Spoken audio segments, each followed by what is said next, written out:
सभी को नमस्कार। उम्मीद करता हूँ आप सब अच्छे होंगे, प्रिपरेशन अच्छी चल रही होगी। तो फिलहाल आज की क्लास में हम लोग बात करने वाले हैं कंजंक्शन के बारे में।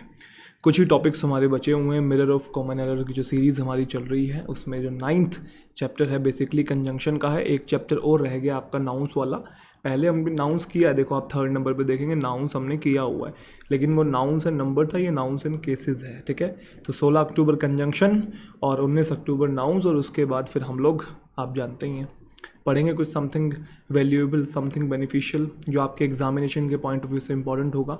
इन्फॉर्मेशन आप लोगों को मिल जाएगी। टेलीग्राम चैनल आप ऑलरेडी ज्वाइन कर चुके हैं, जिन्होंने नहीं किया वो कर ले, तरुण ग्रोवर इंग्लिश। ठीक है, चलिए शुरुआत करते हैं कंजंक्शन चैप्टर की। कॉन्सेप्ट्स नहीं पढ़े हैं तो डिस्क्रिप्शन में प्लेलिस्ट का लिंक है, सारे चैप्टर के कॉन्सेप्ट्स भी आप पढ़ सकते हैं, बहुत बेहतरीन तरीके से पढ़ाए हुए हैं। खैर, ये चैप्टर सबसे आसान है, इतना आसान है कि मैं बता नहीं सकता, और बहुत जल्दी आप इसके जो क्वेश्चन से सॉल्व कर सकते हैं, क्योंकि आपको पता होना चाहिए इसके साथ ये कंजंक्शन आती है और उसके साथ वो आती है, एज सिंपल एज दैट। इतना ज़्यादा इसके अंदर डिटेल में चीज़ें नहीं होती है। शुरुआत करते हैं। He was not so well versed in English that we had expected, मतलब वो उतना बढ़िया नहीं है इंग्लिश में जितना हमने एक्सपेक्ट किया था। आपको याद हो, उतना ही और जितना ही का सेंस देने के लिए एज और एज का यूज़ करते हैं और सो और एज का यूज़ करते हैं, लेकिन आप यहाँ पे देखो सो और एज का यूज़ हुआ तो है ना। He was not so well versed in English, that यहाँ पे आ गया, सो के साथ यहाँ पे दैट आ गया। आप यहाँ पे देखिए ध्यान से।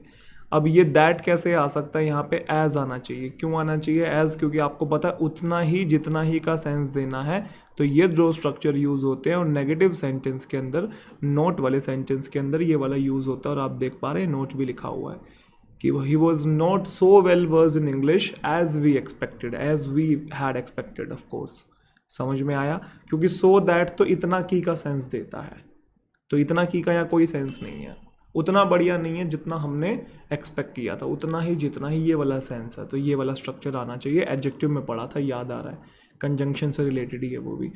Mister Varun not only stopped coming here but also going. देखो नॉट ओनली बट ऑल्सो है तो सही, लेकिन सेम सेम टाइप के शब्दों को जोड़ते हैं, ये कोरिलेटिव कंजंक्शन होते हैं। तो बेटा आप चेक करिए कि नॉट ओनली के बाद कमिंग होना चाहिए, क्योंकि बट ऑल्सो के बाद गोइंग है ना, यहाँ पे सेम सेम को जोड़ेंगे तो नॉट ओनली को यहाँ पे लेके आएंगे। ठीक है, mister Varun stopped not only coming here but also going there, not only coming but also going. मुझे एक सेकेंड देंगे, मैं वो चेक कर लूँ कि मैंने ऑन किया है ना। हाँ जी ऑन है, कभी कभी डाउट रहता है, ये कोई बात नहीं। चलो अगले क्वेश्चन की तरफ मूव ऑन करते हैं। फिर बोल रहा है कि nobody else but you might be declared responsible for the loss of those articles. देखो एल्स के साथ बट आता है, अदर के साथ देन आता है, तो नोबडी एल्स के साथ बट लिखा हुआ है इस सेंटेंस में, किसी भी तरीके का कोई भी एरर नहीं है। The teacher said to the students go through the notes as many times as possible. Times यहाँ पे एकदम सही है, क्योंकि टाइम जब अनकाउंटेबल होता है, अनकाउंटेबल, तो वो समय की बात करता है। उस केस में टाइम टाइम ही रहता है, सिंगुलर होता है। लेकिन टाइम के साथ हम एस या ई एस भी लगा सकते हैं, उसे प्लूरल भी बना सकते हैं जब उसका सेंस बार वाला होता है, जैसे 1 टाइम और 2 टाइम्स 3 टाइम्स, तब बना सकते हैं। तो जितनी बार पॉसिबल है, बार वाला सेंस है ना, इसलिए टाइम्स यहाँ पे सही है। लेकिन लेस्ट के साथ आप लोग जानते हैं शुड फिक्स्ड होता है, तो लेस्ट यू शुड फेल आएगा, ऐसा ना हो जाए कि तुम फेल हो जाओ, है ना। सेल्डम और एवर नहीं होता बेटा, 2 टाइप के टर्म होते हैं, या तो होता है सेल्डम और नेवर, या होता है सेल्डम इफ एवर। यस और नो? अब यहाँ पे बताओ मुझे, इधर इफ करोगे या इधर नेवर करोगे? तो आप मुझे बताओ, क्या सेल्डम और करके टर्म होता है? हाँ जी होता है। जब सेल्डम और करके होता है तो फिर उसे गलत क्यों निकाल रहे हो? सेल्डम और नेवर करेंगे ना। सेंटेंस कहाँ से पढ़ना शुरू करते, पीछे से या आगे से? यहाँ से पढ़ते हैं ना बेटा। समझ में आ रहा है सबको मैं क्या बोल रहा हूँ? पक्की बात है। तो इसमें भी देखो, वहाँ बुक में तो इन्होंने इसको और को बना के इफ़ किया हुआ इन दोनों में से किसी एक को, लेकिन मेरे अकॉर्डिंग वो चीज़ गलत है। आपको सेंटेंस को शुरू से ही पढ़ना है, क्योंकि सेल्डम और नेवर बोले, सेल्डम इफ़ एवर बोले, एक ही बात होती है। तो जब सेल्डम और करके टर्म होती है तो हम यहाँ से देख के इसको इफ़ क्यों कर रहे हैं, हम इधर से देख के इसको क्यों नहीं चेंज कर रहे हैं? क्या मेरा पॉइंट आपको समझ में आ रहा है? दोनों में नेवर करेंगे। The officer was doubtful if some of the clerks of his office were involve in bribery. याद आ रहा है?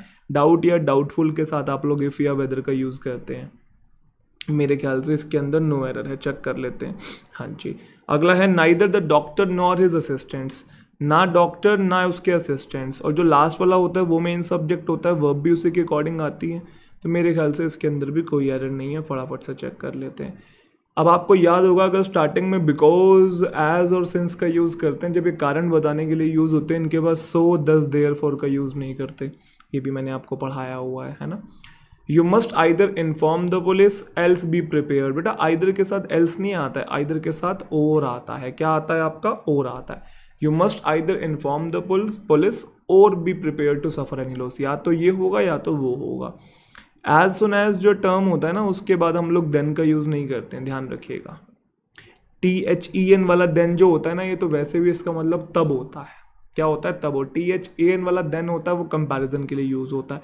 तो ये एज सुन एज के बाद हम लोग देन का यूज़ नहीं करते। नो सूनर के बाद देन आता है, वो भी THAN, लेकिन एज सुन एज के बाद नहीं आता। कि जैसे ही भाई पियोन ने घंटी बजाई, सारे स्टूडेंट्स असेंबल हो गए ग्राउंड में प्लेयर के लिए। है मालिक तेरे बंदे हम, ऐसे हो हमारे करम। नहीं करिए आपने भी प्रेयर बचपन में, यही वाली दो चार होती है। इतनी शक्ति हमें देना दाता, मन का विश्वास कमज़ोर होना। और कौन कौन सी हैं बचपन की याद आ रही होंगी, स्कूल में करते थे हम लोग। चलो खैर, कुछ याद हो तो मुझे बताइएगा कमेंट करके। He not only comes here for shopping but also for having a glimpse. आप देखिए ना, नॉट ओनली बट ऑल्सो, ये कोरिलेटिव कंजंक्शन होते हैं, ये सेम टाइप के शब्दों को जोड़ते हैं। अब आप देख पा रहे हैं कि यहाँ पे ये जोड़ रहे हैं फॉर शॉपिंग और फॉर हैविंग को। मेरे ख्याल से आप ध्यान से देखो, फॉर शॉपिंग, फॉर हैविंग, ये दो पैरेलल टर्म्स हैं। तो नॉट ओनली यहाँ से उठा के इधर लेके आएंगे, तो मतलब ये पार्ट में गलती है। He comes here not only for shopping but also for having a glimpse. मैं उम्मीद करता हूँ मेरा पॉइंट समझ में आ रहा होगा। ये फोर के पहले आएगा, not only for shopping but also for having. या ऐसे होता कि he comes here for not only shopping for but also having, तो ये कोई सेंस नहीं बनेगा। तो ऐसा ही आपको जोड़ना पड़ेगा, इसको फोर को यहाँ लिखो, not only for shopping but also for having a glimpse. उम्मीद करता हूँ पॉइंट समझ में आया होगा। अगला हार्डली जब शुरू में आता है तो इन्वर्जन लेके आता है, इन्वर्जन आया भी हुआ है। और हार्डली के साथ कंजंक्शन आती है व्हेन और बिफोर। कौन सी आती है बेटा? व्हेन और बिफोर, जानते हैं ना आप लोग। स्कार्सली भी जब शुरू में आता है एक ही बात होती है, इन्वर्जन लेके आता है और कंजंक्शन आती है व्हेन। तो मेरे ख्याल से कोई भी एरर नहीं है इसके अंदर। फटाफट से एक बार देख लेते हैं, नो एरर है, ठीक है। आई do not no, do not no होता है तो ये डाउट वाला शो करता है कि मुझे नहीं पता। तो डाउट वाली कंजंक्शन आती है। डाउट वाली कंजंक्शन या तो इफ़ होती है या वेदर होती है, दोनों में से कोई भी आ सकता है। लेकिन आप जानते हैं आगे और नोट भी लिखा हुआ है, और नोट लिखा हुआ है तो फिर वेदर यूज़ करेंगे और कोई यूज़ नहीं होता है। तो I do not know whether any of the members of the party is conspiring against the president or not. Many of the founding fathers of our constitution are so reverend as Ambedkar. देखो याद करो, as और as का use होता है positive sentence में, so as का negative में होता है। तो उतने सम्मानीय नहीं है जितने कि हमारे अम्बेडकर हैं, उतना जितने का सेंस आ रहा है। और एज यूज करेंगे, सो एज नहीं करेंगे क्योंकि वो नेगेटिव में आता है। दिस इज नॉट सच। अब ये बहुत अच्छा कॉन्सेप्ट है, याद आ रहा है आपको, मैंने ये प्रोनाउन की क्लास में भी बताया था आपको अच्छे से। मैं एक बार आपको और रिपीट कर देता हूँ, आपको अच्छे समझा देता हूँ। शायद वहाँ पे कुछ बच्चे हो सकता है कंफ्यूज हुए हों, तो यहाँ पे आपकी कंफ्यूजन दूर करने की मैं कोशिश करता हूँ। देखो, सच एक ऐसी टर्म होती है कि सच के बाद हम लोग एज का यूज़ भी करते हैं और सच के बाद हम लोग दैट का यूज़ भी करते हैं, ठीक है। जब कभी भी सच के बाद एज आता है ना, तो उस केस में ये रिलेटिव प्रोनाउन होता है। सच के बाद कभी भी आप उस केस में दैट या विच या हु ये शब्द यूज़ नहीं कर सकते रिलेटिव प्रोनाउन के तौर पे। और जब भी सच के साथ एज आता है उसका मतलब होता है ऐसा या जैसा, ऐसा और जैसा, ठीक है। लेकिन सच के साथ दैट भी आता है, उस केस में ये रिलेटिव प्रोनाउन नहीं होता, इसका मतलब होता है ऐसा की। जैसे उसका एटीट्यूड ऐसा है कि हर कोई डिसलाइक करता है, ऐसा है कि हर कोई डिसलाइक करता है। लेकिन रिलेटिव प्रोनाउन वाला एग्जांपल, चलो मैं रिलेटिव प्रोनाउन वाला एग्जांपल आपको दिखाता हूँ। ये देखिए कि this is not such a major problem which can not be solve. अब ये विच बेसिकली किसके लिए आया हुआ? प्रॉब्लम के लिए आया हुआ है। कहने का मतलब रिलेटिव प्रोनाउन का यूज़ हुआ है यहाँ पे, ध्यान से देखो। अब रिलेटिव प्रोनाउन का यूज़ हुआ है तो सच आ जाने से रिलेटिव प्रोनाउन विच नहीं बेटा एज आता है। तो this is not such a major problem as can not be solve. वो एज एक तरीके का रिलेटिव प्रोनाउन ही है, जैसे हु होता है, विच होता है। अब सर हमें कैसे पता लगेगा सच के साथ दैट लगाना है या सच के साथ एज लगाना है? हिंदी करनी है? नहीं, बहुत आसान है। देखो, सच के साथ एज आप तब लगाएंगे जैसे मान लो कि यहाँ पे विच लिख के दिया हुआ है, ठीक है, और मैंने कहा कि एज आएगा, वो कब आएगा? जब उसके पहले कोई ना कोई नाउन होगा, क्योंकि अगर एज को आप रिलेटिव प्रोनाउन बना रहे हैं तो उससे पहले कोई ना कोई नाउन प्रोनाउन तो होना चाहिए जिसको वो रिलेट करे। लेकिन सच दैट वाले केस में उसके तुरंत पहले कोई नाउन नहीं होता। देखो यहाँ पे आप ऐसा नहीं कर सकते her attitude is such as everyone dislike her, ऐसा नहीं कर सकते, क्योंकि अगर एज रिलेटिव प्रोनाउन है तो इसको रिलेट करने वाला नाउन कहाँ है? एज तभी आएगा जब उसके पहले कोई ना कोई नाउन होगा। देखो आप ध्यान से देखो कि this is not such a major problem, which आया ना, तो विच को मैंने एज किया, देखो इसके पहले नाउन है, क्योंकि रिलेट कर रहा है। एज यहाँ पे मेजर प्रॉब्लम को रिलेट कर रहा है कि ये इतनी मेजर प्रॉब्लम नहीं है जो कि सॉल्व नहीं हो सकती है, जो कि कौन, वो मेजर प्रॉब्लम की बात हो रही है। अभी और भी आएंगे ऐसे क्वेश्चन, उम्मीद करता हूँ पॉइंट समझ में आया होगा, ठीक है। This is perhaps the same dog, the same आता है तो आपको पता है आंख बंद करके फिर आपने दैट का यूज करना होता है, यहाँ पे विच नहीं आएगा बेटा, दैट आएगा। He asked me that why, ध्यान रखना ये हम पढ़ेंगे नरेशन में, ये WH वाले वर्ड जब वर्ड आ जाते हैं ना तो दैट और वाई वर्ड ये हु एक साथ नहीं आते, या तो ये यूज होता है, दैट का यहाँ पे कोई यूज नहीं है। He asked me why I was, क्योंकि वाई यहाँ पे कनेक्ट भी कर रहा है एक तरीके से, तो अलग से दोबारा दूसरी कंजंक्शन लिखने की जरूरत नहीं है। बोथ के साथ हम लोग एंड का यूज करते हैं, both Hari and his wife. As he is a perfectionist so he always insist on regular practice. अब आप मुझे बताओ कि इसके अंदर क्या मिस्टेक है, कि उसने कहा as he is a perfectionist, वो एक परफेक्शनिस्ट है, सो वो हमेशा इंसिस्ट करता, तो वो पॉइंट ध्यान आया कि एज, सिंस और बिकॉज अगर शुरू में आता है तो हम लोग सो दस देयरफॉर का यूज़ नहीं करते हैं, है ना।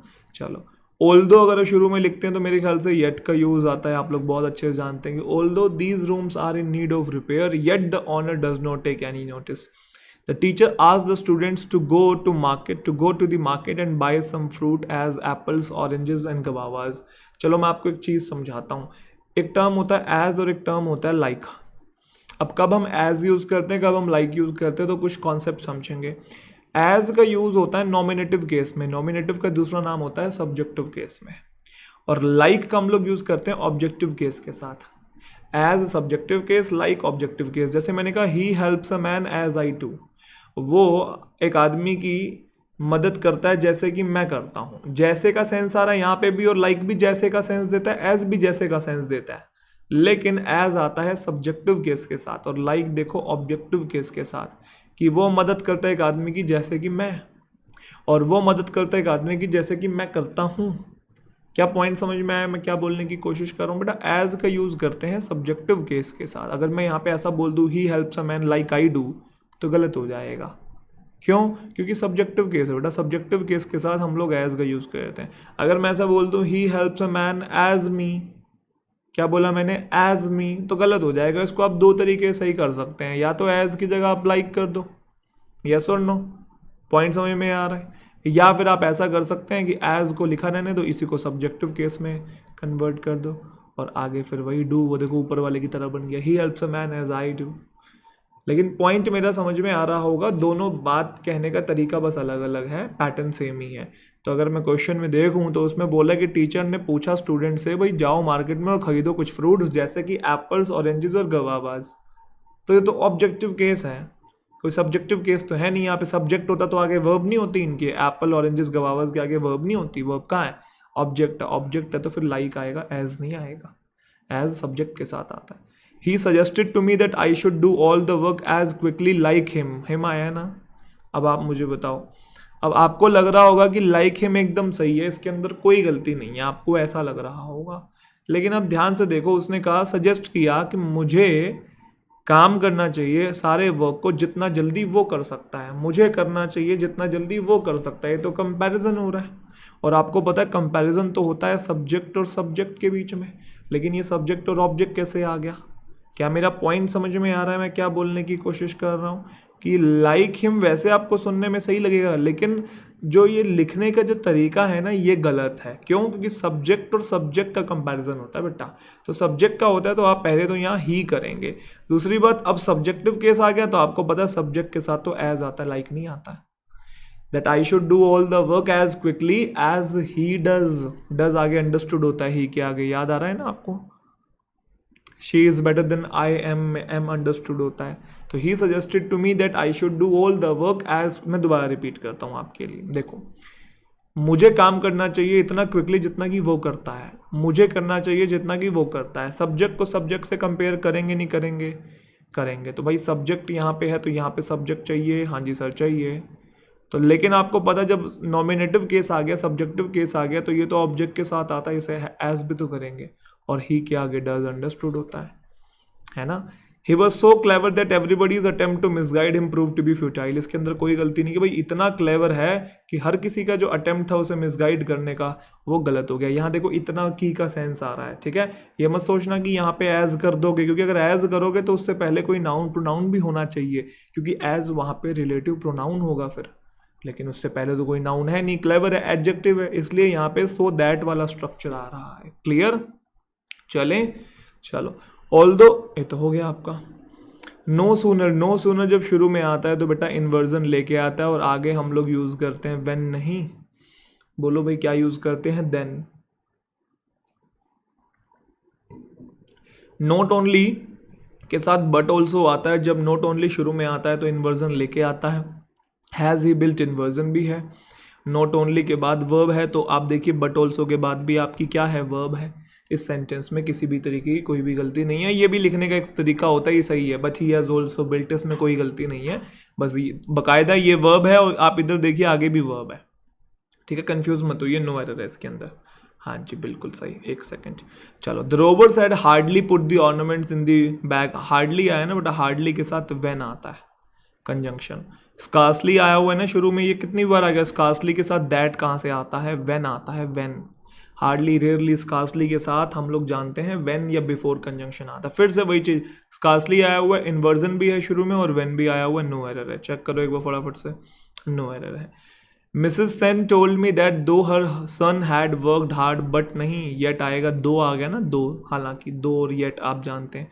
हार्डली शुरू में आए तो इन्वर्जन लेके आएगा, फिर वही व्हेन आएगा। अरे 1000 बार आ गया, क्या चाहते हो भाई, सीख गए हम ये कॉन्सेप्ट। डॉक्टर सिन्हा ना कि सिर्फ सिंपैथेटिक थे रिच के लिए, बल्कि पेशेंट्स थे, सॉरी रिच पेशेंट्स के लिए ना कि सिंपैथेटिक थे, बल्कि गरीब लोगों के लिए भी थे। कहने का मतलब डॉक्टर जो सिन्हा हैं वो थोड़े सिंपैथेटिक, मतलब सिंपैथी शो करते थे, बेसिकली सहानुभूति शो करते थे, ना कि सिर्फ अमीर पेशेंट्स को बल्कि गरीब पेशेंट्स को भी। ये वंस यहाँ पे पेशेंट्स है, लेकिन आप देखिए ना, नॉट ओनली और but also.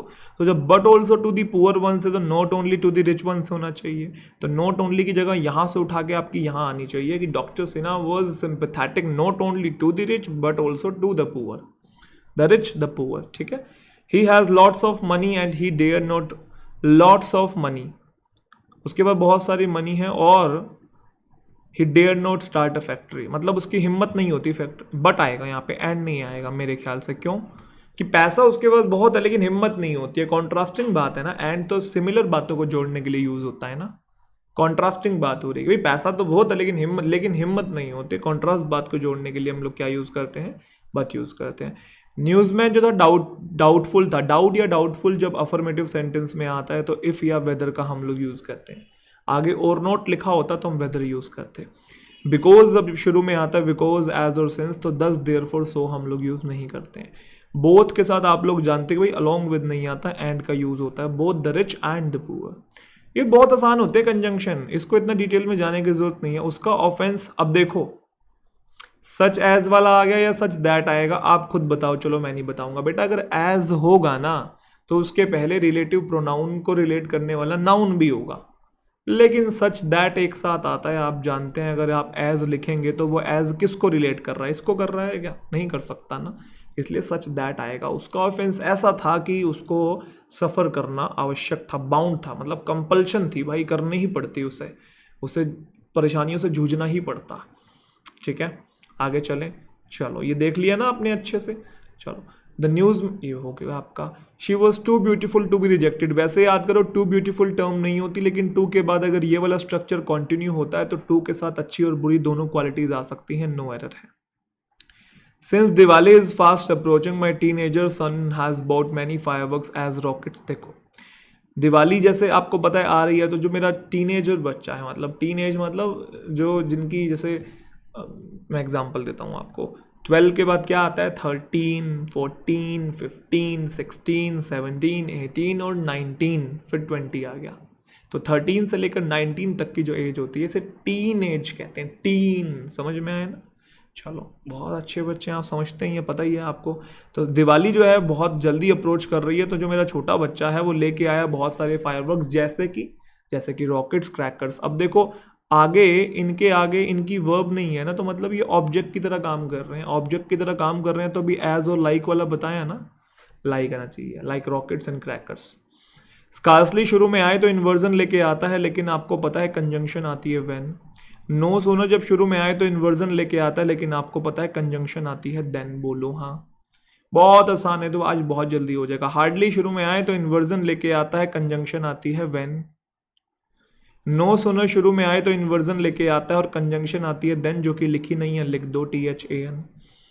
I can not confirm you if he has paid the bill और रिटर्न। और है ना, तो फिर वेदर का यूज़ करेंगे, क्योंकि आपको पता है इफ़ तो तब यूज़ करते हैं जब आगे और ना हो। 10 years हैव पास दैट नहीं होता, सिंस आई रिटर्न होगा। आपने एक स्ट्रक्चर सुना होगा कि भाई सिंस का यूज़ होता है, सिंस के आगे वर्ब की सेकेंड फॉर्म, इधर आता है प्रेजेंट परफेक्ट टेंस।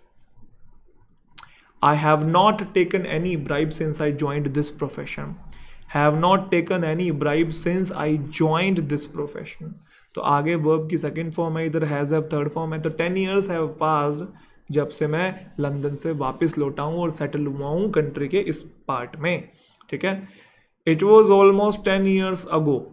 जब आ जाए ना एकदम से 10 years ago since he wrote, तो यहाँ पे अगो के साथ बेसिकली हम लोग दैट यूज़ करते हैं। एक स्ट्रक्चर होता है, ज़्यादा डिटेल में इसमें मत जाइए क्योंकि बहुत रेयर ऐसा क्वेश्चन आता है, बस ध्यान रखिएगा। It was like 2 years ago that I completed this thing, that I completed my graduation. ऐसा मतलब कुछ भी आप बना सकते हैं, मैं एक एग्जाम्पल ले रहा हूँ, ठीक है। It was almost 10 years ago that he wrote a letter, ठीक है। ध्यान रखना इस चीज़ का। तुरंत बाद अगो के आए तो सिंस नहीं आता, अगो के तुरंत बाद आए तो दैट का यूज़ करते हैं। The patient would not have died when the doctor had come in time. ये तो कंडीशन बता रहा है बेटा, कंडीशन में तो इफ आता है कि अगर डॉक्टर टाइम पे नहीं आया होता तो पेशेंट मर गया होता। प्रोग्राम जो था वो ऑलमोस्ट फिक्स था, और इट वाज माय फ्रेंड्स की जो इनसिंसियरिटी थी कि जो अपसेट कर दिया होल थिंग एंड डिसअपॉइंटेड अस। दोबारा पढ़ते हैं। प्रोग्राम वाज ऑलमोस्ट फिक्स्ड, ठीक है, और वो it was my friends insincerity, और ये मेरे दोस्त की इनसिंसियरिटी थी कि जिसने अपसेट कर दिया होल थिंग को और हम सबको डिसअपॉइंट कर दिया। मेरे ख्याल से फिर से एंड नहीं आएगा, यहाँ पे बट आना चाहिए आई गेस। कैसे कि प्रोग्राम तो फिक्स था, लेकिन मेरे दोस्त की बेवकूफ़ी ने सारा सिस्टम ख़राब कर दिया और हमको निराश कर दिया। कॉन्ट्रास्टिंग एलिमेंट्स को जोड़ रहे हैं, बट आना चाहिए, डेफिनेटली बट आएगा। he did not succeed first form होती है। he did not succeed in the examination yet he worked hard।